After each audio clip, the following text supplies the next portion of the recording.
Une bonne nouvelle à présent, la crise du Covid-19 n'aurait pas provoqué l'explosion tant attendue et redoutée du nombre de pauvres en France. C'est ce que montre une étude publiée hier par l'INSEE. Le taux de pauvreté est resté stable l'an dernier.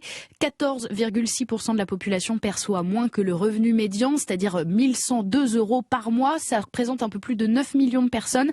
Un niveau équivalent à celui de 2019 grâce à la stratégie du quoi qu'il en coûte, se félicite le ministre de l'économie Bruno Le Maire. Nous avons massivement protégé les Français pendant la crise, massivement protégé les entreprises, massivement protégé les salariés. Nous avons également sauvé les entreprises de la faillite. Je le redis, nous avons aujourd'hui beaucoup moins de faillites que ce que nous avions avant la crise. Nous n'avons pas, comme je l'entends trop souvent, cramé la caisse. Nous avons éteint l'incendie économique. Je crois donc que la majorité peut être fière du choix économique qu'elle a fait il y a maintenant près de 2 ans.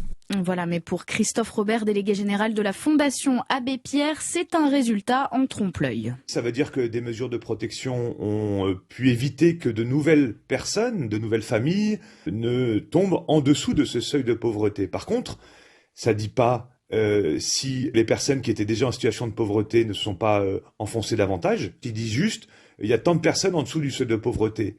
Mais tous ceux, par exemple, qui ont vu leurs ressources baisser sans être en dessous du seuil de pauvreté ou voient leurs dépenses augmenter, on l'a vu avec les coûts de l'énergie ces dernières semaines, eux se retrouvent en situation de pauvreté, ce qui n'est pas la même chose. Il y a un indicateur de pauvreté et il y a ensuite, par rapport à ce que les gens gagnent, ce qu'ils dépensent et qu'est-ce qu'il leur reste pour vivre chaque jour.